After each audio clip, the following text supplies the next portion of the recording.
Welcome to BVR TV news. ఈరోజు మన మహబూబాబాద్ పార్లమెంట్కి రావడం జరిగింది. మనతోని కంటెస్టెడ్ అంటే రీసెంట్గా జరిగినటువంటి అసెంబ్లీ ఎలక్షన్లలో నర్సంపేట ఎమ్మెల్యే అభ్యర్థిగా అంటే ఇండిపెండెంట్గా బరిలో దిగి 1115 ఓట్లను సాధించినటువంటి బీపీఎన్ గారు మనతోనే ఉన్నారు.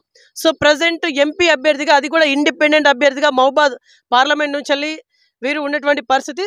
యాక్చువల్ ఇక్కడ బీపీఎన్ గారు ఏం చెప్పి ఓట్లు అడిగేందుకు రెడీగా ఉన్నారు. ఈసారి బీపీఎన్ గారు ఖచ్చితంగా నేనే గెలవబోతున్నాని చెప్పేసి అంటా ఉన్నారు. బట్ హౌ, ఎలా? సో అదే తెలుసుకుందాం. నమస్తే సార్, బాగున్నారా? నమస్తే అండి, బాగున్నాను. ముందుగా నా ఇంటర్వ్యూకి వచ్చేసిన బీవీఆర్ టీవీ న్యూస్ ఛానల్కి యజమానానికి ధన్యవాదాలు. ఓకే సార్, ఇక్కడ ఒక బిగ్ క్వశ్చన్. ఎందుకంటే మీరు ఎక్కడికి వెళ్ళినా కూడా ఈసారి మహబూబాబాద్లో ఎంపీగా గెలిచేది నేనే అని చెప్పేసి అంటా ఉన్నారంట. ఇది ఎలా సాధ్యం అవుతుంది? వెంకట్ గారు, ఒకటే అండి, ఇప్పుడు గతంలో పోరిక బలరాం నాయక్ గారు ఇదే మహబూబాబాద్ నుంచి ఎంపీగా పనిచేసి ఉన్నారు, కేంద్ర మంత్రిగా పనిచేసి ఉన్నారు. దాని తర్వాత ఇదే ఇప్పుడైతే ఎవరైతే బీజేపీ నుంచి వెళ్ళి కంటెస్ట్ చేస్తున్నారో ప్రొఫెసర్ అజ్మీరా సీతారాం నాయక్ గారు ఉన్నారు. దాని తర్వాత బీఆర్ఎస్ నుంచి వెళ్ళి కంటెస్ట్ చేస్తున్న మాలోత్ కవిత గారు ఉన్నారు.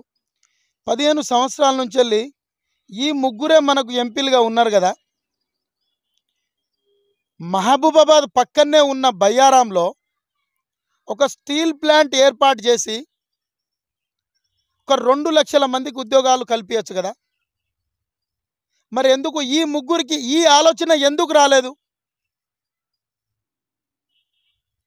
అదేవిధంగా మన మహబూబాబాద్ పార్లమెంట్లో ఉన్న ములుగు నియోజకవర్గంలో కమలాపూర్ పేపర్ ఫ్యాక్టరీ చూసుకుంటే అది మూతపడి ఉన్నది. దాన్ని రీఓపెన్ చేస్తే అక్కడ ఒక 50,000 మందికి ఉద్యోగాలు కల్పించచ్చు కదా. మరి ఈ ఆలోచన వీళ్ళకి ఎందుకు రాలే? ఈ ముగ్గురు ఎంపీలు, గతంలో ముగ్గురు పనిచేసిన ఎంపీలకు ఎందుకు సోయి లేదని అడుగుతున్నాను నేను. ఓకే, ఇప్పుడు అవి డెవలప్మెంట్ కాలేదు కాబట్టి మీకు ప్రజలందరూ బ్రహ్మరథం పడతారని చెప్పేసి అంటా ఉన్నారు. దీన్ని బట్టి చూస్తే వెంకట్ గారు, ఒకటే అండి, మేము ఇండిపెండెంట్గా వెళ్తున్నాం. మాకు ఏ పార్టీతోటి సంబంధాలు లేవు. మహబూబాబాద్ పార్లమెంటు దేశంలోనే అత్యంత వెనుకబడ్డ ప్రాంతం అయినప్పటికీ మన దగ్గర చదువుకున్న యంగ్స్టర్స్ ఎక్కువ మంది ఉన్నారు కాబట్టి ఇవాళ మనం చూసుకుంటే మహబూబాబాద్ పార్లమెంట్లో 15 లక్షల మంది ఓటర్లు ఉన్నారు. అందులో ఒక 3 లక్షల మంది గ్రాడ్యుయేట్స్ ఉన్నారు. మేము ఏం రిక్వెస్ట్ చేస్తున్నామంటే, గతంలో మీరు కాంగ్రెస్ పార్టీకి ఓట్లు వేయచ్చు, బీఆర్ఎస్ పార్టీకి ఓట్లు వేయచ్చు, బీజేపీ పార్టీకి ఓట్లు వేయచ్చు. దయచేసి మేము ఒకటే రిక్వెస్ట్ చేస్తున్నాం, మాకు అవకాశం ఇవ్వండి. ఇన్ని రోజులు పార్టీల కోసం పనిచేసిండ్రు, మీరు పార్టీలకు ఓట్లు వేసిండ్రు. మాకు ఒక అవకాశం ఇవ్వండి, యంగ్స్టర్స్కి ఒక అవకాశం ఇవ్వండి. ఇవాళ గల్లీ నుంచి వెళ్ళి ఢిల్లీ వరకు ఎన్ని పార్టీలు ఇవాళ భారతదేశంలో, ప్రపంచంలోనే అన్ని దేశాలలో లేని పార్టీలు మన ఒక భారతదేశంలో ఉన్నాయి. ఇవాళ మన భారతదేశంలో 2700 పొలిటికల్ పార్టీలు ఉన్నాయి. ప్రపంచంలో అసలు ఏ దేశాలలో లేవు ఇన్ని పార్టీలు. కానీ ఏ పార్టీ చూసుకున్నా యువత రాజకీయంలోకి రావాలి, యువత రాజకీయంలోకి రావాలి, యువత రాజకీయంలోకి రావాలని అంటారు. కానీ ఏ పార్టీలో అయినా యువతకు టికెట్లు ఇస్తున్నారా అండి? ముఖ్యంగా మాలాంటి ఎస్సీ ఎస్టీ బీసీలకు టికెట్లు ఇస్తున్నారా అండి? సార్, మేము పని చేస్తాం, మాకు టికెట్లు ఇవ్వండి, మేము కొట్లాడతాం, మేము అసెంబ్లీకి పోతాం, మేము పార్లమెంటుకు పోతాం, మేము ప్రజా సమస్యల మీద కొట్లాడతామంటే నీ దగ్గర ఎంత డబ్బు ఉంది బాబు, ఎన్ని కోట్లు ఇస్తావు బాబు అని అడుగుతున్నారు తప్ప నీకు టికెట్ ఇస్తాం బాబు, నువ్వు పోయి పని చేసుకో అని అంటున్నారా? ఓకే సార్, యాక్చువల్లీ ఇప్పుడు మీరు ఇండిపెండెంట్ అభ్యర్థిగా ఉన్నారు కదా. యాక్చువల్లీ మీ గుర్తు ఏంటి సార్? మీ గుర్తు కావచ్చు, మీ సీరియల్ నెంబర్ కావచ్చు, ఒకసారి చెప్పండి. వెంకట్ గారు, 23 మంది మేము పోటీలో ఉన్నాం. నా సీరియల్ నెంబర్ వచ్చేసి 20 సీరియల్ నెంబర్ ఇటుక గుర్తండి నాది. మహబూబాబాద్ పార్లమెంట్ ప్రజలందరికీ విజ్ఞప్తి చేస్తున్నా, సీరియల్ నంబర్ 20 ఇటుక గుర్తుకు ఓటేసి భారీ మెజార్టీతోటి నన్ను గెలిపిస్తారని విజ్ఞప్తి చేస్తున్నాను. Thank you sir. ఇప్పుడు ఇదంతా కాదు సార్, మీరు ఒక ఎస్టీ సామాజిక వర్గానికి చెందినటువంటి ఒక వ్యక్తి. సరే, ఇదే మహబూబాబాద్ పార్లమెంట్ లో అప్రాక్సిమేట్లీ 3.5 లక్షల పై చిలుకు చిల్లర మీ ఎస్టీ సామాజిక వర్గ ఓటర్స్ ఉన్నారు.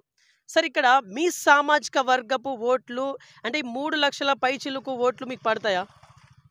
వెంకట్ గారు, ఇవాళ మహబూబాబాద్లో 15 లక్షల మంది ఓటర్లు ఉన్నారండి. నేనేమంటున్నా అంటే, మనం పార్టీలు మనల్ని గుర్తిస్తలేవు, ఫస్ట్ సబ్జెక్ట్. రెండోది, నేను ఎస్సీ ఎస్టీ బీసీ అని చెప్పేసి నేను నా సామాజిక వర్గం అని చెప్పేసి నేను ఒక సామాజిక వర్గం కోసం పనిచేసే వ్యక్తిని కాదండి. ఎవరైనా మనం ఫస్ట్ మనుషులమండి. మనుషులు పుట్టిన తర్వాతనే ఈ కులాలు మతాలు జాతులు పుట్టినాయండి. ఈ కులాలు మతాలు జాతులతోటి మనకు సంబంధం లేదండి. మనం అందరి కోసం పనిచేస్తాం. ఈ కులం మతం భేదం ఏం చూడం, మనం అందరి కోసం పనిచేస్తాం. ముఖ్యంగా ఇవాళ మహబూబాబాద్ పార్లమెంట్లో చేయాల్సిన పనులు చాలా ఉన్నాయండి. ఒక బయ్యారం స్టీల్ ప్లాంట్ అనుకోండి, కమలాపూర్ పేపర్ ఫ్యాక్టరీ అనుకోండి. ఇవాళ మీరు చూస్తూ ఉంటారు వెంకట్ గారు, ఇవాళ మహబూబాబాద్, ఇలా వరంగల్ నుండి మహబూబాబాద్ కావచ్చు, మహబూబాబాద్ నుండి మనుగురు కావచ్చు, లేకపోతే మహబూబాబాద్ నుండి దోర్నకల్ కావచ్చు, లేకపోతే దోర్నకల్ నుంచి వెళ్ళి భద్రాచలం కావచ్చు. కనీసం ఈ గతంలో పనిచేసిన ఎంపీలు ఒక్క లోకల్ ట్రైన్ అయినా తెచ్చిల్లా అండి? ఎందుకండి మరి వీళ్ళకి ఎందుకు ఓట్లు వేయాలండి? వీళ్ళు ఏ ముఖం పెట్టుకొని ఓట్లు అడుగుతారండి? కనీసం సోయి లేదండి వీళ్ళకు. మనం వరంగల్ నుంచి వెళ్ళి మనుగురు కావచ్చు, వరంగల్ నుంచి వెళ్ళి భద్రాచలం వాయా దోర్నకల్ మైబాద్ ఒక 4 లోకల్ ట్రైన్లు పెడితే జనాలు ఎంత అవస్థపడుతున్నారండి ట్రైన్లు లేక. ఇవాళ వరంగల్, ఇలా ఎవరైనా ఇవాళ టీచర్స్ చూసుకోండి మీరు, ఇవాళ పొద్దున్న ఎవరైనా ఏమంటారు, సిటీలో హన్మకొండ వరంగల్ కాజీపేట ఈ ట్రై సిటీస్లల్లో ఉండాలని చూసుకుంటూ ఉంటారు. ఇలా చాలామంది ఎంప్లాయీస్ పొద్దున్నే మీరు చూడండి, 7 గంటలకు వరంగల్ రైల్వే స్టేషన్ పోండి, దాదాపు ఒక 5,000 మంది ఎంప్లాయీస్ వెళ్తారండి ఇక్కడ నుండి. వాళ్ళకి మధ్యలో చాలా ఈ పుష్పులు కావచ్చు, ఈ కొన్ని ట్రైన్లు బాగా ఈ ట్రైన్లు మన కొన్ని తీసేసే వరకు ఎంత అవస్థపడ్డారండి. అట్లా అని చెప్తే ఈ ఫ్రీ బస్సులు చూస్తున్నాం ఇప్పుడున్న కాంగ్రెస్ ప్రభుత్వంలో. కానీ ఇక ఫ్రీ బస్సుల గురించి మనం ఎక్కువ మాట్లాడుకోవద్దండి. కూలోళ్ళు ఇక్కడ ఎక్కుతాను ఆడ దిగుతాను. ఇక దాని గురించి మనం ఎంత తక్కువ మాట్లాడుకుంటే అంత మంచిది.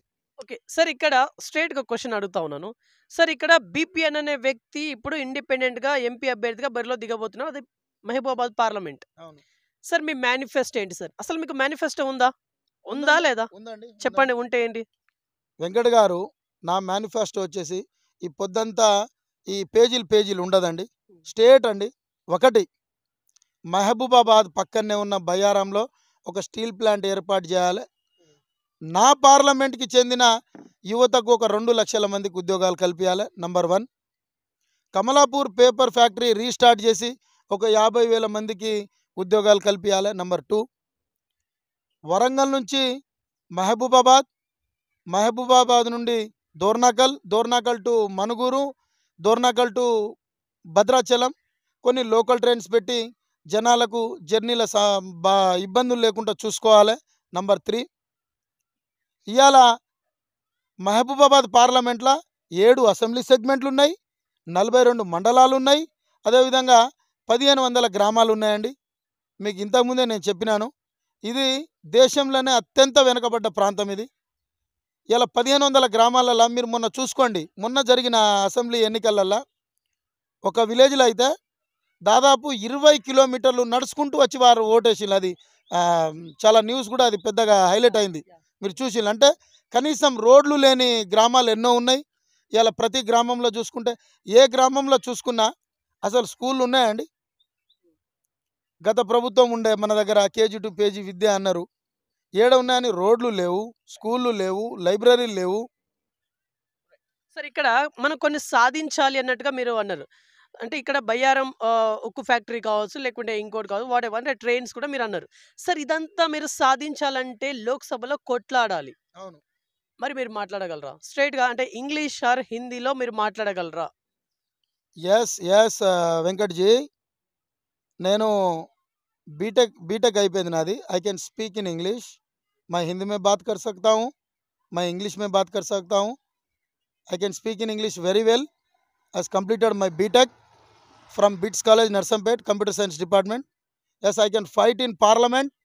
I'll get steel plant for Bayaram, and I will get paper factory for Kamlapur, and I'll get exactly exactly I'll get train facility for all the people of Mahabubabad Parliament, and I'll get more than 3 lakhs employment in only 3 years, not 5 years, only 3 years of time. Right. Right. సరే ఇదంతా చెప్పడానికి చాలా బాగా అనిపించింది నాకైతే. Okay. కాకపోతే ఇదంతా సాధ్యం అవుతుందా? అంటే ఇదంతా సాధ్యం అవ్వాలంటే ప్రజలు మీకు ఓట్ల రూపంలో బ్రహ్మరథం పట్టాలి. It's a big question. మరి మీకు ఓట్లు పడతాయని చెప్పేసి ఎలా అనుకోవాలి? ఎందుకంటే ఇక్కడ మీరు నర్సంపేట నియోజకవర్గానికి చెందినటువంటి ఒక వాస్తవ్యులు. అంటే చంద్రావుపేట అనే మండలంకి చెందినటువంటి ఒక మనిషి మీరు. ఇక్కడ మహబూబాద్ పార్లమెంట్ కింద 7 నియోజకవర్గాలున్నాయి. మరి 7 నియోజకవర్గాల్లో మీ ఫేస్ తెలుసా అందరికీ? వెంకట్ గారు, ఈరోజు మహబూబాబాద్ పార్లమెంట్ నుండి 23 మంది మేము బరిలో ఉన్నాం. ఇవాళ 23 మంది ఉన్నాం. దాంట్లో నేషనల్ పార్టీస్ ఉన్నాయి, recognised parties, unrecognised political parties, independent candidates ఉన్నాం. నేనేమంటున్నా అంటే, నేనైతే దోర్నాకల్, మహబూబాబాద్, నర్సంపేట్, ములుగు ఈ 4 నియోజకవర్గాలలో నేను వెల్ నోటెడ్. తర్వాత ఇల్లందు, పినపాక, భద్రాచలంలో మేము బాగా కాన్వెసింగ్ చేస్తున్నాం. ఎందుకంటే నేను ఎక్కువ నాకు కొంచెం దూర ప్రాంతం ఉండడం వల్ల నేను అక్కడ కొంచెం చాలా తక్కువ మందికి తెలుసు. కాబట్టి మేము అక్కడ ఎక్కువ ఫోకస్ చేస్తున్నాం. నేను మహబూబాబాద్ పార్లమెంట్ ప్రజలకు, ఓటర్లకు నేను ఏం విజ్ఞప్తి చేస్తున్నా అంటే, మీరు గతంలో బలరాం నాయక్ అవకాశం ఇచ్చిండ్రు, సీతారాం నాయక్ అవకాశం ఇచ్చిండ్రు, మాలోత్ కవితకు అవకాశం ఇచ్చిండ్రు. దయచేసి మాకు ఒకసారి అవకాశం ఇవ్వండి. మీ పిల్లల భవిష్యత్తు కోసం మాకు అవకాశం ఇవ్వండి. ఇవాళ కాంగ్రెస్ పార్టీ పైసలు ఇస్తుందని అందరికీ తెలుసు, బీజేపీ పార్టీ పైసలు ఇస్తుందని అందరికీ తెలుసు, బీఆర్ఎస్ పార్టీ పైసలు ఇస్తుందని అందరికీ తెలుసు. మేము పైసలు ఇచ్చుకోలేమండి. మా దగ్గర రూపాయి లేదు. మేము ఎవరికి ఒక పావల ఆశ చాక్లెట్ కూడా ఇవ్వమండి. నేనేమంటున్నా అంటే, మేము ఒకటే రిక్వెస్ట్ చేస్తున్నాం. మీరు ఇన్ని రోజు పార్టీలకు ఓట్లు వేసిండ్రు, క్యాండిడేట్లకు ఓట్లు వేసిండ్రు. కాబట్టి నేనేమంటున్నా అంటే, ఈ ఒక్కసారికి రాష్ట్రం డెవలప్మెంట్ కోసం ఓటేయండి, నియోజకవర్గం డెవలప్మెంట్ కోసం ఓటేయండి, దేశం డెవలప్మెంట్ కోసం ఓటేయండి. ఒక 20 సంవత్సరాల తర్వాత ఈ దేశం ఎట్లుంటుంది, ఈ రాష్ట్రం ఎట్లుంటుంది, ఈ పార్లమెంట్ ఎట్లుంటుందని 20 సంవత్సరాలని మైండ్లో పెట్టుకొని ఓటేయండి. ఇప్పుడు ఇచ్చే 200, 300, ఈ 500, 1000, 2000 వీటికి చూసి ఓటేయకండి. రైట్. సార్ ఇక్కడ రాష్ట్రం డెవలప్మెంట్ చూసి ఓటేయండి అని చెప్పేసి మీరు అంటా ఉన్నారు ఒక ఇండిపెండెంట్ అభ్యర్థిగా. సార్ ఎందుకు సార్ మీకే ఎందుకు ఓట్లేయాలి? ఎందుకంటే మీలాంటి ఇండిపెండెంట్స్ చాలామంది ఉన్నారు. మరి వేరే వాళ్ళకి వేయొచ్చు కదా, మీకే ఎందుకు వేయాలి? వేరే వాళ్ళతో మిమ్మల్ని పోల్చినప్పుడు మీరు ఎందులో బెటర్? ఓన్లీ ఇండిపెండెంట్స్ క్యాండిడేట్స్ వరకు మనం మాట్లాడితే మీరు ఎందులో బెటర్? వెంకట్ గారు, మీరు చూసుకోండి. మీరు చాలా వరకు మీరు కూడా ఇంటర్వ్యూస్ చేస్తున్నారు. ఏ ఇండిపెండెంట్ క్యాండిడేట్కైనా కనీసం బయ్యారం స్టీల్ ప్లాంట్ గురించి ఎవరైనా మాట్లాడుతున్నారా అండి? కమలాపూర్ పేపర్ ఫ్యాక్టరీ గురించి ఎవరైనా మాట్లాడుతున్నారా అండి? ఈ కనీసం ఈ ట్రైన్స్ ఫెసిలిటీ గురించి ఎవరైనా మాట్లాడుతున్నారా అండి? ఈ ప్రతి గ్రామాలలో ఈ స్కూల్స్ లేవు, లైబ్రరీస్ లేవు, సరైన రోడ్లు సదుపాయాలు లేవు. వీటి గురించి ఎవరైనా మాట్లాడుతున్నారా అండి? అసలు ఈ సమస్యలే తెలియదు. ఏదైనా అంటే నేను ఎమ్మెల్యేగా పోటీ చేయాలి, ఇండిపెండెంట్గా పోటీ చేయాలని అంటున్నారు తప్ప వాళ్ళకి సమస్యలు తెలియవండి. కాబట్టి నేను ఒక బీటెక్ చదివిన క్యాండిడేట్ని, నేను రాష్ట్రం కోసం కొట్లాడిన క్యాండిడేట్ని. నేను మీకు తెలుసు, నేను గతంలో ఉద్యమాలు చేసిన, నేను ఢిల్లీ వరకు పోయి ఉద్యమాలు చేసిన, నేను అసెంబ్లీ ముట్టడి చేసిన, నేను ఇక్కడ జగన్ మహబూబాబాద్కి వస్తే జగన్ని అడ్డుకున్నా, నేను మిలియన్ మార్చ్లో ఉన్నా, నేను తెలంగాణ రాష్ట్రం కోసం నేను చిరంజీవిని చెప్పుతోని కొట్టినా నేను ఢిల్లీలో. ఇవన్నీ మనం చేసి ఉన్నాం అని చెప్పేసి దానికోసమే నాకు ఓటేయాలని కోరుతున్నా. ఓకే. ఒక సెన్సేషనల్ న్యూస్ని మీరు తెర ముందుకు ఉంచారంట. యాక్చువల్లీ కేసీఆర్ గారు బీఆర్ఎస్ పార్టీ అనౌన్స్మెంట్ చెయ్యకముందే బీఆర్ఎస్ పార్టీ ఆ పేరు మీద మీరు ఒక కొత్త పార్టీ పెట్టారంట. వాస్తవమా? ఇందులో క్లారిటీ ఉందా? యాక్చువల్లీ నేను తెలంగాణ ప్రజాసేన టీపీఎస్ అని ఒక కొత్త పొలిటికల్ పార్టీ పెట్టడం జరిగింది. అయితే నాకు ఎలక్షన్ కమిషన్ ఏమంటుందంటే, ఈ తెలంగాణ ప్రజాసేన పార్టీ వేరే పార్టీకి దగ్గరగా ఉన్నది, కావున పేరు చేంజ్ చేసుకొని అంటే, ఎవరైతే మాజీ ముఖ్యమంత్రి ఉన్నారో కేసీఆర్ గారు, వారికంటే ముందే ఈ బీఆర్ఎస్ పార్టీ అనేది నేను పెట్టుకున్నా. నేను సెప్టెంబర్ 5వ తారీఖు నాడు నేను పెట్టుకున్నా. నా తర్వాత ఒక నెలకు అక్టోబర్ 6వ తారీఖు అంటే 31 రోజుల తర్వాత కేసీఆర్ గారు పెట్టుకున్నారు. కానీ ఎలక్షన్ కమిషన్కి నేను పోయి అడగడం జరిగింది. నేను ఆబ్జెక్షన్ పెట్టిన. ఎలక్షన్ కమిషన్ ఆబ్జెక్షన్ అడిగింది. నేను ఆబ్జెక్షన్ పెట్టిన. అక్కడి నుంచి వెళ్ళి నేను సుప్రీంకోర్టుకు కూడా పోయిన. ఆర్టికల్ 26 ప్రకారం నేను సుప్రీంకోర్టు కూడా వెళ్ళిన. అయితే సుప్రీంకోర్టు ఏమన్నదంటే ఎలక్షన్ కమిషన్ గైడ్లైన్స్ ప్రకారం మీరు వెళ్ళిపోవాలని అంటే నేను మళ్ళీ ఎలక్షన్ కమిషన్కి అడగడం జరిగింది. ఈ బీఆర్ఎస్ పార్టీ కేసీఆర్ గారికి అనౌన్స్ చేస్తున్నాం, మీరు మళ్ళీ పేరు చేంజ్ చేసుకోండి అంటే నేను ఒక 16 టైటిళ్ళు నేను ఎలక్షన్ కమిషన్కి చెప్పడం జరిగింది. ఆ 16 టైటిళ్లలో తెలంగాణ సైన్యం పార్టీ టీఎస్పీ అని నాకు ఒక కొత్త పొలిటికల్ పార్టీ ఇవ్వడం జరిగింది. నేను ఇప్పుడు I was the founder and president of Telangana సైన్యం పార్టీ. కాకపోతే ఆ పార్టీ అది రిజిస్ట్రేషన్ ప్రాసెస్లో ఉంది. ఈలోపే ఎలక్షన్ కోడ్ వచ్చేసింది కాబట్టి నేను పార్టీ ద్వారా చేస్తలేను, నేను ఇండిపెండెంట్గానే చేస్తున్నా. కమింగ్ ఎలక్షన్స్లో మేము పార్టీ ద్వారా కొట్లాడతాం. ఓకే. కానీ మీరు ఈసారి ఇదే మహబూబాబాద్ పార్లమెంట్ ఎంపీ టికెట్ కోసము కాంగ్రెస్ నుంచెల్లి కొంత ట్రై చేశారనే మాట వాస్తవమా? అవాస్తవమా? టికెట్ అడుగుట్లా తప్పులేదుగా వెంకట్ గారు. నేను కాంగ్రెస్ పార్టీ టికెట్ నేను ఆశించిన మాట వాస్తవమే. కాకపోతే ఎవరైతే నా గురువు గారు ఉన్నారో, నా గురువు గారు రాహుల్ గాంధీకి అత్యంత సన్నిహితుడు, నా కోసం చాలా ట్రై చేసిండు. కానీ ఆ టికెట్ నాకు కొన్ని కారణాల వల్ల టికెట్ రాలేకపోయింది. అది బలరాం నాయక్ గారికి ఇచ్చేసిండ్రు. అందువల్ల నేను ఎట్లాగైనా నా డ్రీమ్, నేను కొట్లాడాలనేది, నేను ప్రజల సమస్యల మీద కొట్లాడాలనేది నా డ్రీమ్ కాబట్టి, ప్రజల కోసమే బతకాలనేది నా డ్రీమ్ కాబట్టి నేను పార్టీతోనే పోటీ చేయాలన్నా, ఇండిపెండెంట్గానే పోటీ చేసి మనం ప్రజలకు వెళ్ళిపోవాలని చెప్పేసి ఇండిపెండెంట్గా పోటీ చేస్తున్నా. ఇప్పుడు కొన్ని క్వశ్చన్స్ అడుగుతా సార్, వాటికి సూటిగా వన్ వర్డ్ ఆన్సర్ చేయండి. Sure Venkat garu. Okay sir. Professor Ajmeera Sitaram Naik. Professor Ajmeera Sitaram Naik అసలు ఎంపీ అనే ఒక వర్డ్కి ఆయన పనికిరాని క్యాండిడేట్. Okay sir. అలాగే మాలోత్ కవిత గారు. మాలోత్ కవిత గారికి ఓటు అడిగే హక్కు లేదండి మహబూబాబాద్ పార్లమెంట్ ప్రజలకు. ఓకే. పోరిక బలరాం నాయక్ గారు. పోరిక బలరాం నాయక్ గారు గతంలో కేంద్ర మంత్రిగా చేసిండు కాబట్టి ఆయన చేసిన అభివృద్ధి ఏం లేదు కాబట్టి ఆయన కూడా ఓటు అడగద్దండి ప్రజలకు. Okay sir. ఇక్కడ ఇప్పుడు ఈ ముగ్గురు వ్యక్తులు ఎంపీగా పనిచేసిళ్ళు సార్. ఈ ముగ్గుట్లలో డెవలప్మెంట్ ఎవరు బాగా చేసిళ్ళని మీరు అనుకుంటున్నారు? ఇప్పుడు ఎవరికి తోచినంత వారు చేసిళ్ళు. కానీ నేను అనేది ఏంటంటే మనది వెనుకబడ్డ ప్రాంతం అండి. వెనుకబడ్డ ప్రాంతంలో మనకి ఇవాళ మీరు పర్ఫెక్ట్గా చూసుకోండి, 1500 విలేజ్లు ఉన్నాయండి మనకు. ఏ విలేజ్లో ఒక పర్ఫెక్ట్ స్కూల్ ఉన్నది, ఇగో ఈ స్కూలు, ఈ విలేజ్లో ఇగో పర్ఫెక్ట్ స్కూల్ ఉన్నది. అసలు ఈ విలేజ్ నుంచి వెళ్ళి ప్రైవేట్ స్కూళ్ళల్లో ఒక్క వ్యక్తి కూడా పోతలేడు, అందరు గవర్నమెంట్ స్కూల్కే పోతాళ్ళు అని చెప్పేసి ఏ విలేజ్ ఉన్నది చెప్పండి? అందుకనే ఈ ముగ్గురికి ఓటు అడిగే హక్కు లేదండి. ఏ విలేజ్లో స్కూల్ ఉంది, ఏ విలేజ్లో పర్ఫెక్ట్ రోడ్స్ ఉన్నాయి, ఏ విలేజ్లో లైబ్రరీ ఉందా అండి? ఏదైనా విలేజ్లో లైబ్రరీ ఉందా అండి? ఏదైనా విలేజ్లలో చిన్న ప్రైమరీ హాస్పిటల్స్ ఉన్నాయండి? ఎందుకండి వీళ్ళకి ఎందుకు ఓటేయాలి ప్రజలు? సార్ ఇప్పుడు మీరు ఎంపీ అభ్యర్థిగా ఉన్నారు, మీ టీం కూడా గ్రౌండ్ రిపోర్ట్ అంతా చేస్తూ ఉంది, మీకోసము అంత తిరుగుతూ ఉంది. అంటే అక్కడక్కడ ఇక్కడ మీరు ఏం సమస్యలు ఉన్నట్టుగా గుర్తించారు సార్?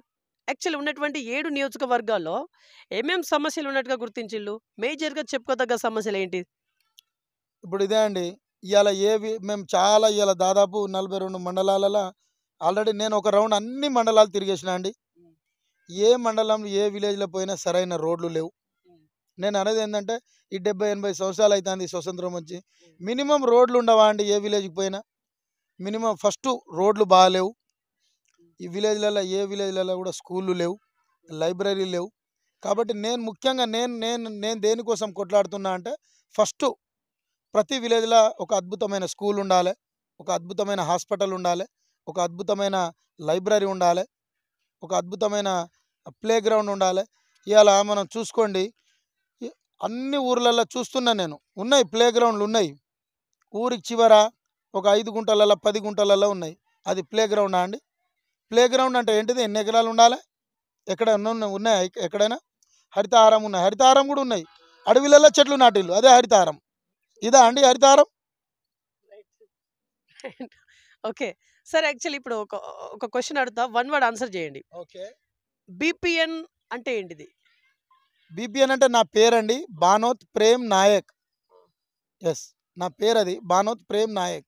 దానికి ఏమైనా ట్యాగ్ లైన్ చెప్తారా? బానోత్ ప్రేమ్ నాయక్ ప్రజల కోసం కొట్లాడే వ్యక్తి, ప్రజల కోసం నిలబడే వ్యక్తి, ప్రజల కోసం ప్రాణం ఇచ్చే వ్యక్తి. ఇలా చెప్పుకుంటే ఏదైనా చెప్పుకోవచ్చు, కానీ ప్రజలు నమ్ముకోవాలిగా.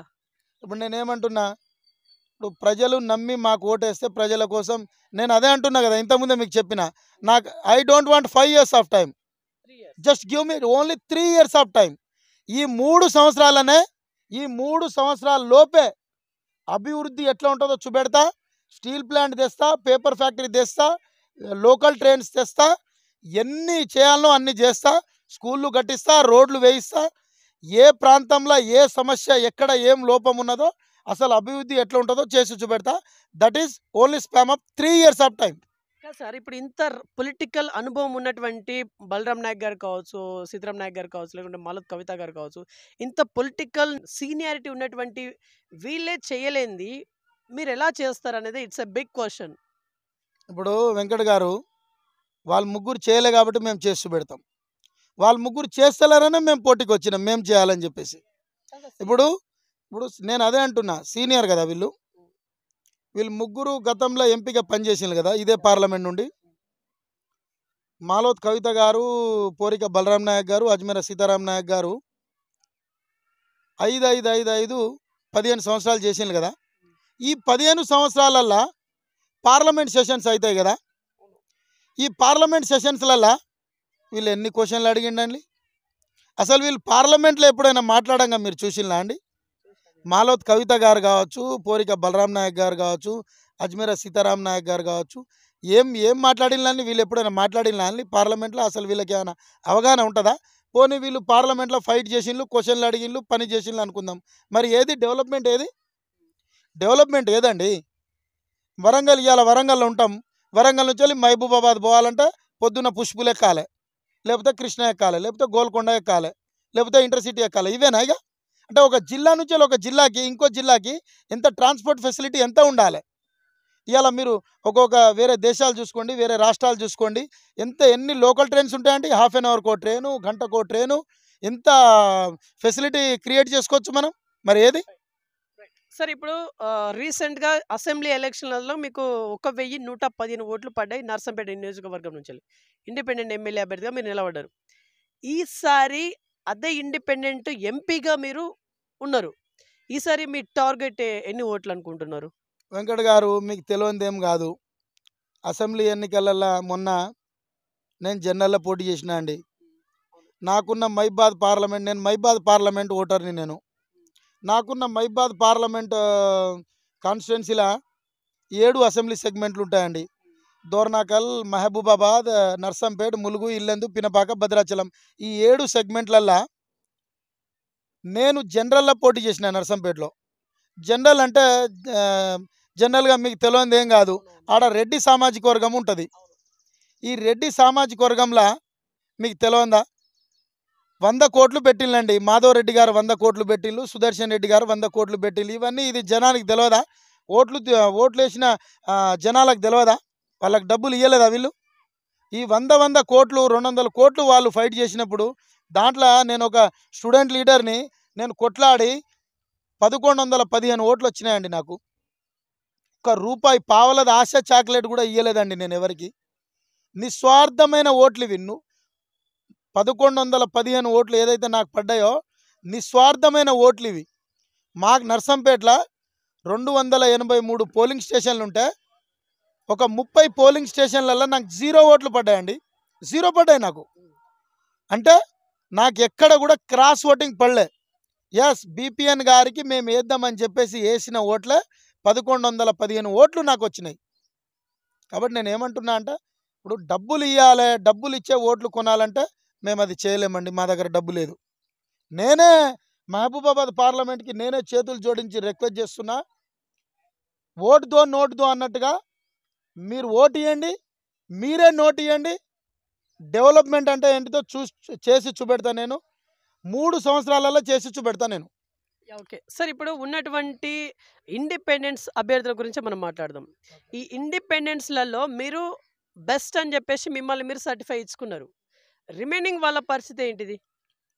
ఇప్పుడు వెంకట్ గారు, యాక్చువల్లీ నేను ఒక కొత్త పొలిటికల్ పార్టీకి ప్రెసిడెంట్. నేను తెలంగాణ సైన్యం పార్టీ అనే పార్టీకి నేను ప్రెసిడెంట్ని.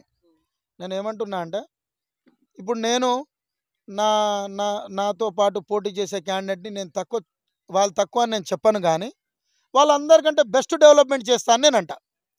వాళ్ళందరికంటే నాకు ఎక్కువ ఎక్స్పీరియన్స్ ఉన్నది కాబట్టి, నేను గతంలో మీకు తెలుసు ఆల్రెడీ, నేను ఈ DBM 40 కెనాలు ఇక్కడ మన గీసుకొండ దగ్గర మొదలవుతుంది, మా మహబూబాబాద్ పార్లమెంట్లో ఉన్న తీగలవేణి వరకు పోతుంది ఈ కాలువ. ఇది 47 కిలోమీటర్లు ఉంటుందండి. దీని కింద ఎన్నో L1లు, ఎన్నో R1లు ఉంటాయి. R1, R2, R5, L1, L2, L3 అట్లా చెప్పేసి ఇటు ఒక 20-30, అటు ఒక 20-30 ఉంటాయండి. అట్లా నేను కొన్ని లక్షల మంది రైతుల కోసం పనిచేసిన రికార్డ్ నాకు ఉందండి. అది మీరు ఇక్కడ గీసుకొండ నుంచి వెళ్ళి తీగలవేణి వరకు ఏ రైతుకు టచ్ చేసినా నా పేరు చెప్తారు. వాళ్ళు ఇలా BPN చేయడం వల్లనే, BPN main canal Kakatiya canal gate పెట్టియడం వల్లనే ఈ నీళ్లు మాకు వచ్చినాయని వారు ఏ రైతన్నా మీకు చెప్పేస్తారు. Sir, last and final question, Mahabubabad parliament యావత్ ప్రజానికానికి ఫైనల్లీ ఇప్పుడు వాళ్ళతో నేరుగా ఇప్పుడు ఏం చెప్పుకోవాలనుకుంటున్నారు? Final one. ఇంకా నేను ఒకటే వెంకట్ గారు, మీ BVR టీవీ న్యూస్ ఛానల్ తరపున నేను చేతులు జోడించి నేను మహబూబాబాద్ పార్లమెంట్ ఓటర్లందరికీ నేను రిక్వెస్ట్ చేస్తున్నా. అందరికీ, నా అక్క చెల్లెళ్ళు, అన్న తమ్ముళ్ళు అందరికీ నేను ఒకటే రిక్వెస్ట్ చేస్తున్నా. గతంలో మీరు బలరాం నాయక్, సీతారాం నాయక్, మాలోత్ కవితలకు మీరు అవకాశం ఇచ్చి ఎంపీలుగా చేసిండ్రు. ఈసారి మాకు అవకాశం ఇవ్వండి. నాకు మహబూబాబాద్ పార్లమెంట్లో ఉన్న ప్రతి సమస్యలు నాకు తెలుసు. ప్రతి సమస్యల గురించి కొట్లాడే నాకు ఆ తెలివి ఉన్నది, ఆ దమ్మున్నది, ఆ సత్తా ఉన్నది. దయచేసి నాకు ఒక అవకాశం ఇచ్చి నాకు గెలిపియండి. సీరియల్ నంబర్ 20 ఇటుకే గుర్తు నాది. దయచేసి నా ఇటుకే గుర్తు మీద ఓటేసి నాకు భారీ మెజార్టీతోటి గెలిపిస్తే ఒక స్టీల్ ప్లాంట్ ఏర్పాటు చేస్తా, ఒక పేపర్ ఫ్యాక్టరీ తెస్తా, ఈ లోకల్ ట్రైన్స్ పెట్టిస్తా, ప్రతి విలేజ్లలో ఒక స్కూల్ కట్టిస్తా, ప్రతి విలేజ్లలో హాస్పిటల్ కట్టిస్తా, ప్రతి విలేజ్లలో ఒక లైబ్రరీ కట్టిస్తా, ప్రతి విలేజ్లలో ప్లే గ్రౌండ్స్ కట్టిస్తా. ఎవరికి ఏ సమస్యలు ఉన్నాయి, చాలా గ్రామాలకు ఇలా బస్సులు లేవు, ప్రతి గ్రామానికి బస్సులు తెప్పిస్తా. దయచేసి సీరియల్ నంబర్ 20 ఇటుకలు గుర్తుకు నాకు ఓటేసి భారీ మెజార్టీతోటి గెలిపించగలరని విజ్ఞప్తి చేస్తున్నా. Thank you. Okay sir, so ఇదండి ఇవాళ ఇంటర్వ్యూ. నెక్స్ట్ మరొక ఇంట్రెస్టింగ్ మరి ఇంపార్టెంట్ అవుతాం మీరు చూస్తున్నాను BVR TV news. Until then bye, take care.